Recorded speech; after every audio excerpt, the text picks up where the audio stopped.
चरणम शरणम गच्छामि। मैं राधा रमन त्रिपाठी। आज 20 अगस्त 2026। सबसे पहले 3 परमनाथ।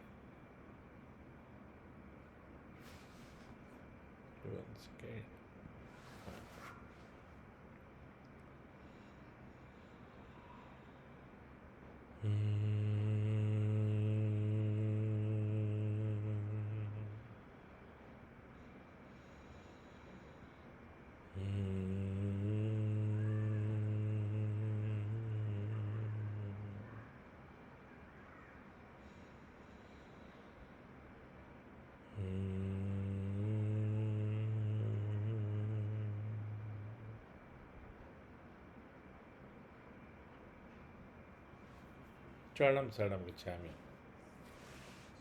परमनाथ करने से मन शांत रहता है, आध्यात्मिक अनुभव होते हैं बहुत सारे। जैसे कभी कभी आप या हम बैठे हैं, एकाएक आपको एक ऐसी खुशबू का अनुभव होगा, ऐसी सुगंध का,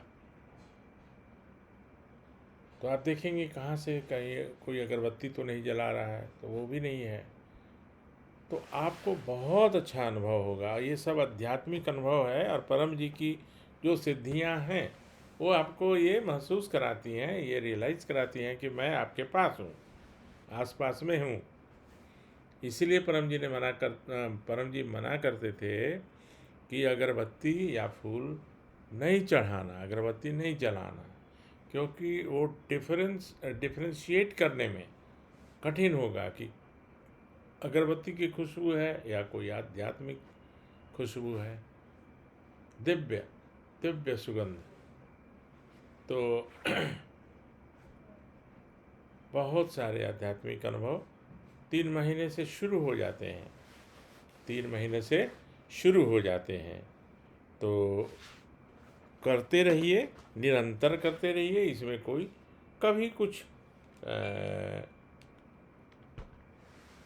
कारण से कभी मैं भी कभी कभी भूल जाता हूँ, बहुत जल्दी है, तो कोई बात नहीं, इसमें कोई दंड नहीं है, दंड की प्रक्रिया नहीं है। अब परम जी से मिलने के पहले मैं अपनी बात बता दूं, जब तक आपको सर्वोच्च शक्ति से आपका सामना नहीं हुआ, उनका आपके ऊपर हाथ नहीं हो, तो आप तो कुछ ना कुछ करते रहेंगे नीचे वालों से। तो खैर, मैं किसी को नीचा नहीं दिखाना चाहता। परम जी से मिलने के पहले कष्ट में तो हर व्यक्ति रहता है, मैं तो बहुत था। तो पत्नी के स्वास्थ्य को लेकर बहुत परेशान रहता था। तो मैं बता दूं कि भारत के 4 धाम जो है भारत के, वो 4 धाम हैं जो आदि शंकराचार्य ने स्थापित किया। वो उत्तराखंड के 4 धाम नहीं। उत्तराखंड में क्या है, तो गंगोत्री, यमुनोत्री, बद्रीनाथ और केदारनाथ। जबकि इन चारों में सिर्फ एक ही धाम है जो शंकराचार्य ने स्थापित किया। तो भारत के जो 4 धाम है, 4 पीठ जो हैं, वो हैं केदारनाथ, बद्रीनाथ, उत्तर में बद्रीनाथ, दक्षिण में रामेश्वरम, पूरब में जगन्नाथपुरी और पश्चिम में द्वारका। द्वारका गुजरात में है, जगन्नाथपुरी उड़ीसा में। तो ये चारों धाम मैं अनेकों बार, कोई अहंकार के रूप में नहीं बोल रहा हूँ। एक तो मुझे ट्रैवलिंग बहुत अच्छा लगता है, तो मैं कई बार, और उसमें सबसे ज़्यादा 19 बार तो बद्रीनाथ गया हूँ। 19 बार बद्रीनाथ गया हूँ। 12 से 14 बार द्वारका और उतनी ही बार जगन्नाथपुरी। रामेश्वरम 6-7 बार गया, लेकिन बहुत पहले से जा रहा हूँ। और 12 ज्योतिर्लिंग होते हैं। जो ज्योतिर्लिंग का मतलब है जो स्वयं उत्पन्न होते हैं, जहाँ शिव, तो वो 12 हो, 12 माने 12, तो 12 के 12 ऑल 12। उसमें भी कई बार, जैसे सोमनाथ, तो मैं 8 से 9 बार गया हूँ। सोमनाथ यहीं गुजरात में है। और वहीं नागेश्वर है, तो फिर भीमा शंकर है। तो जितने भी जो 12 ज्योतिर्लिंग हैं, वो 12 का 12 हम और हमारी पत्नी भ्रमण कर आए।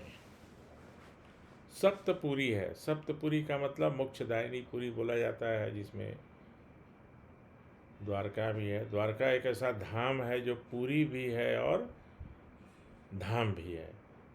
अकेला धाम ऐसा है जो दोनों है। तो जग पूरी नाम से नहीं, उसको अपने शास्त्रों में ये घोषित है ये। तो उसमें अयोध्या है, कांचीपुरम है, हरिद्वार है। हरिद्वार का नाम माया भी है, उसको माया भी बोलते हैं, है ना। ऐसे तो 7 पुरी है। अयोध्या मैं नहीं जा पाया हूँ, पास से गुजरा हूँ, लेकिन अयोध्या छोड़ के वो बाकी चीज़। तो वो समय इसलिए कह रहा हूँ कि मैंने भी बहुत सारे जगह का भ्रमण किया। जब आदमी कष्ट में रहता है ना, तो कुछ भी करने को तैयार होता है। कोई बोले कि ये लकड़ी पकड़ के 2 घंटे रहो, तुम्हारा ठीक हो जाएगा कष्ट, रहेगा आदमी। मैं भी रहता और रहूँगा। फिर परम जी मिल गए। परम जी मिल गए 95 में। 95 में डायरेक्ट नहीं मिले, लेकिन उनकी जानकारी हो गई और हमने प्रयोग शुरू किया। अब जब प्रयोग शुरू किया तो 2 साल तक लाभ लेता रहा, और फिर 97 में 1997 में तो फिर परम जी हमारे अतिथि हो गए, वरने मेरे यहाँ रहने लगे। और मैं क्या बताऊँ क्या अनुभव था। अम्बू को बहुत चीज़ का पता नहीं था, और पहली बार जब रुके बोकारो में परम जी 97 में, तो अम्बू ने एक प्रपोजल दे दिया। और तब तक मैं बहुत प्रचार कर चुका था, परम जी को सब ज्ञात हो चुका था कि एक है व्यक्ति बोकारो में जो पूरा फैला रहा है, बहुत बहुत लोगों को बता रहा है, सिखा रहा है। तो उस समय जो इच्छा पूर्ण होने पर ऐसे था, 1 ब्रेड रोटी और आधा लीटर दूध का मूल्य परम जी को दूंगा। ये था, फिक्स्ड था, उसमें अपने मन से कुछ करना नहीं था। मैं तब से पत्र कर रहा हूँ। तो परम जी ने एक प्रपोजल दे दिया कि परम जी हम आपका पैर धोना चाहते हैं। परम जी बहुत असमंजस में पड़ गए, लेकिन वो दूर की सब देख लेते थे। वो देखे कि ये व्यक्ति जो है आगे तक साथ निभाने वाला है। वैसे तो रास्ते में कितने लोग आते हैं और बिछड़ जाते हैं। तो बोले कि माँ, ऐसे तो 1000 जिसकी इच्छाएं पूरी हो जाती है, मैं उसको अलाउ करता हूँ, लेकिन तुमने कहा है तो ठीक है, चलो पानी गरम करो, पानी गरम करो और फिर ठंडा करो, और उसके बाद रोज़ का मैंने गुलाब का फूल मंगवाओ। गुलाब का फूल आया तुरंत, और पानी गरम करके फिर पैर को धोया गया। और धोने के बाद गुलाब का फूल, वो भी हम लोग उल्टा रखे, मैंने नीचे जो उसकी जो डंठल होती है ना, तो परम जी ने स्वयं कहा कि ऐसे करो, उलट के रखो, यानी कि उसका पंखुड़ी जो है पैर पर। तो वो अनुभव अभी भी याद करके, वो समय, वो परम जी का अद्भुत मैंने अनुभव हो रहा है। तो मैं ये कहना चाहता था कि जब परम जी मिल गए तो पीछे की सब बातें ख़त्म। अब घूमने के लिए जाता हूँ, फ़ोटो खींचने के लिए जाता हूँ, मुझे फ़ोटोग्राफी भी मेरा शौक़ है। और जब मैं शुरुआत किया पत्र करने का, पितृवाई करने का, उस समय पितृवाई नाम नहीं था, लेकिन मैं पितृवाई ही बोल रहा हूँ। तो हमने भी बहुत जगह मन्नत मान के आए थे, यहाँ इतना दूंगा, वहाँ उतना दूंगा। मन्नत में जैसे होता है ना, मंदिर में जाके कुछ गुप्त दान किया जाता है, और ये कि हमारी ये इच्छा पूरी हुई या मेरा ये रोग दूर हुआ, तो मैं आके, चाहे वो वैष्णो देवी हो, चाहे वैष्णो देवी तिरुपति तो कितनी बार अपनी गाड़ी तक से मैं गया हूँ, कार से, सेवरल टाइम्स। तो अब उस समय तो मन्नत माना हुआ है, अब मिल गए परम जी।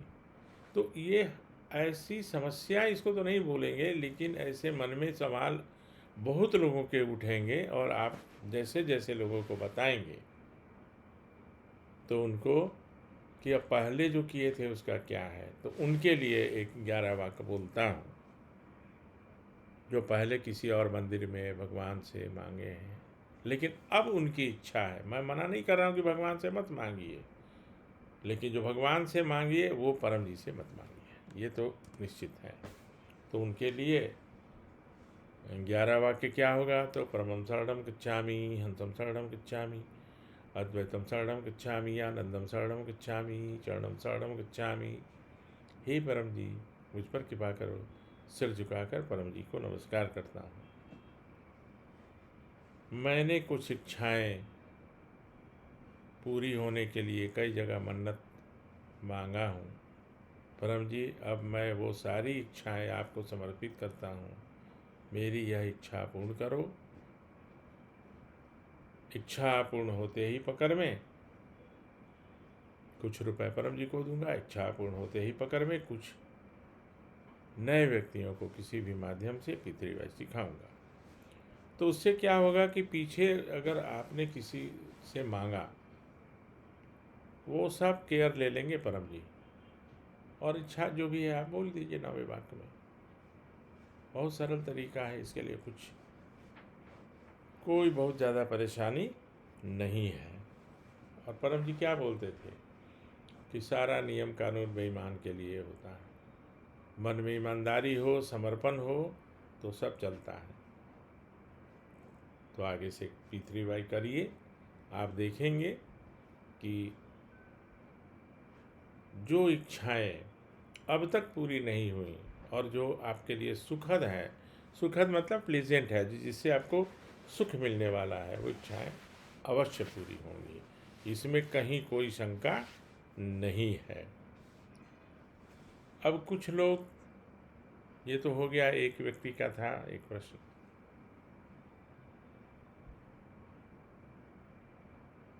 मैं 10-12 बार गया हूँ केदारनाथ। केदारनाथ पैदल भी गया हूँ, क्योंकि एक बार ऋषिकेश में घोड़े बीमार हो गए थे और मैं थोड़ा ज़िद्दी भी हूँ कुछ मामलों में। तो हुआ कि घोड़े सब बंद हो गए हैं, बीमार हो गए हैं, तो गवर्नमेंट ने बंद कर दिया है, सरकार ने। तो हमारे साथ हमारे बहनोई थे, इनकम टैक्स में थे वो ऑफिसर, और पत्नी, भांजा भांजी और बहन। तो हम लोग ने डिसाइड किया कि चलिए चलते हैं, फिर देखा जाएगा कि क्या करना है। और हम लोग पैदल ही वहाँ चले गए। कहाँ? केदारनाथ। वहाँ मंदिर के आगे एक क्या बोलते हैं, नंदी, मतलब बैल का जो होता है, नंदी का फोटो रहता है, वहाँ मूर्ति रहता है। तो वहाँ पर एक साधु रहता था।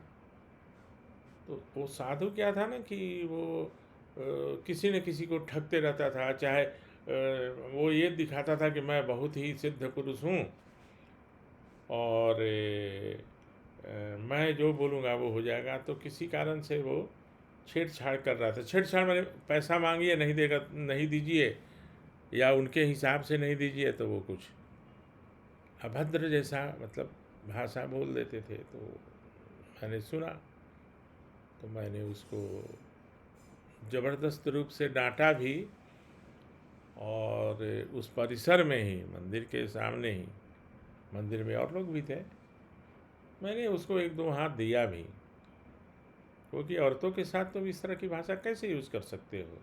तो उसने मुझे श्राप दिया। उसने क्या दिया कि उसने श्राप दिया कि तू 1 महीने में मर जाएगा। वो जो साधु है उसका फ़ोटो है हमारे पास, लेकिन अभी तो दिखा नहीं पाऊँगा, कल दिखा सकता हूँ। हाँ, तू एक महीने में मर जाएगा। तो मुझे हंसी आई, मुझे हंसी ये आई कि कि तुम ब्रह्मा विष्णु महेश हो गए हो क्या? तुमको इतना मार मारूंगा और तुम्हें मैं जेल के अंदर भिजवाऊंगा। तब तक पुलिस वुलिस भी आ गई, सब आ गई। फिर बोला कि सर ये इसकी आदत है, हमेशा पिटाई खाता है और यहीं बैठा रहता है। तो वहाँ से उठा के उसको कहीं ले जाया गया। नेक्स्ट ईयर फिर पहुँचे हम, तो बैठा हुआ था वहाँ। हम कि देखो 1 महीना नहीं 12 महीने बाद आया हूँ और मैं जिंदा हूँ, समझ रहे हो ना। तो तुम दुर्वासा ऋषि और बाकी ऋषि मुनि नहीं हो, तो ज़रा अपने अपना जबान संभाल के बात किया करो अपनी भाषा पर, कि मर्यादा रखो। तो ये कहानी या ये जो प्रसंग मैं इसलिए बता रहा हूँ कि कुछ लोग आजकल स्वयं परम जी बनना चाहते हैं, जबकि परम जी कभी किसी का विनाश करने की बात नहीं करते।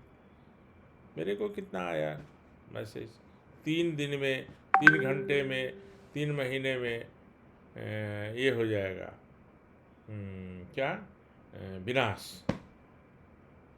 और मेरे से जो कुछ लोग जुड़े हैं उनको भी ये बातें कही जा रही हैं। तो मैं उनको आश्वस्त करना चाहता हूँ कि अगर परम जी की विद्या ए के लिए है तो वो बी के लिए भी है, और सी के लिए भी है, और फिर सभी के लिए है। तो ये एक भ्रम फैलाने वाली बात है, भ्रमित करने वाली बात है कि 3 महीने में विनाश हो जाएगा। तो 3 महीने नहीं, कितने महीने बीत गए जब से मुझे कहा जा रहा है, तब से 1 वर्ष से ज़्यादा तो बीत गए। और ऐसा नहीं हो कि विनाश का श्राप देते देते खुद ही विनाश के घेरे में आ जाए।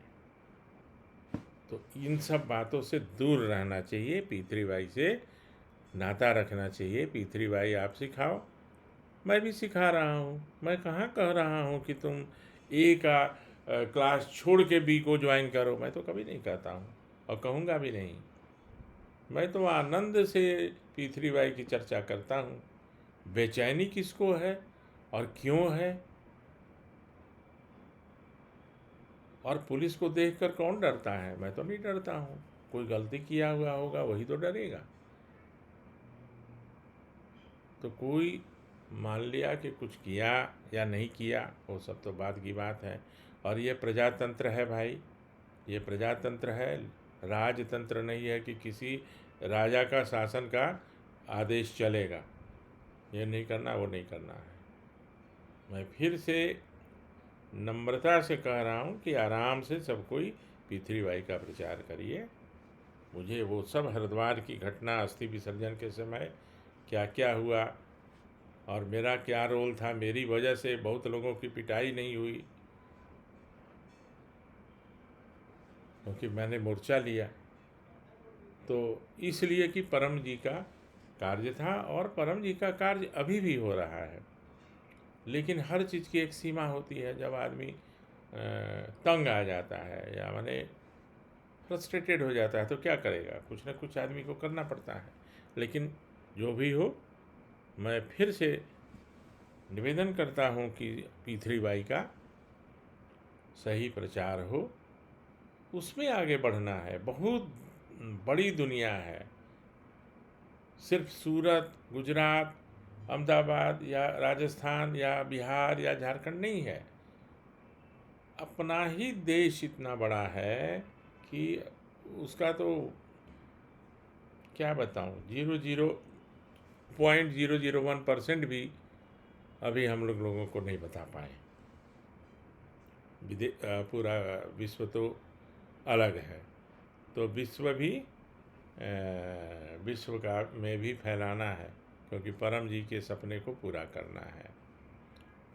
और किसी को किसी से भय, मतलब भय में रहने की ज़रूरत नहीं है। मैंने तो पहले भी कहा है, मेरा नंबर सार्वजनिक है। अगर किसी को कोई थ्रेट करता है, थ्रेटन करता है या कुछ अभद्र भाषा का प्रयोग करता है तो मेरे को सूचित करे। मैं कानून के दायरे में सब करूँगा, कोई प्रॉब्लम नहीं है। लेकिन इससे मैं चाहूँगा कि ये नौबत ना आए, ये नौबत ना आए तो अच्छा है। परम जी का कार्य सब मिलके करें, मैं तो करूँगा। अब बाकी लोगों को सिर्फ यही करना है तो वो करें जाने। तो ये तो थोड़ा आज ये ज़रूरी था, क्योंकि एक का तो प्रश्न ही था कि अगर पहले हमने किसी से कोई इच्छा मांगी है अपने इष्ट से, भगवान से, कोई दिक्कत नहीं है। आप इंतज़ार भी कर सकते हो। अगर आपको लगता है कि कुछ दिन में इच्छा पूरी होने वाली हो सकती है तो आप कर लीजिए, उसके बाद पत्र करिए। परम जी को कोई जल्दी नहीं है, और नहीं तो फिर कोई नहीं, काम तो बनेगा ही। पत्र से करिए। और ये तो इतना सरल परम जी ने बना दिया कि आप जहाँ हैं वहीं से कर लीजिए। आप अपने हिसाब से प्रतिज्ञा कर लीजिए।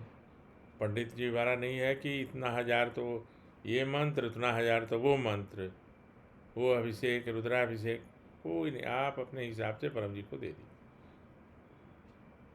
और आपका काम बनेगा। तो पत्र से इच्छा पूर्ति, संकट का निवारण और शरीर का रोग दूर होता। परम योग से मन की शांति, आध्यात्मिक अनुभव, अत्यधिक प्रसन्नता और अनेक तरह के मानसिक रोग पूर्ण रूप से दूर हो जाते हैं। तो आज का वीडियो इतना कहते हुए मैं अभी कंक्लूड करता हूँ, और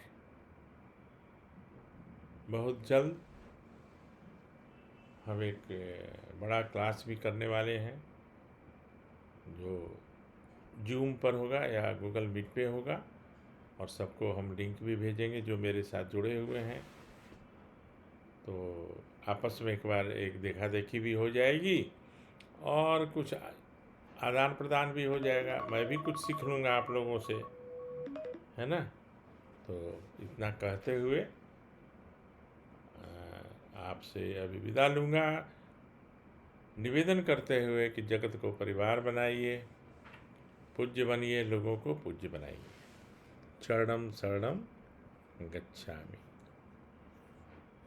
हमारे माउस जी हाँ मिल गए, ठीक है।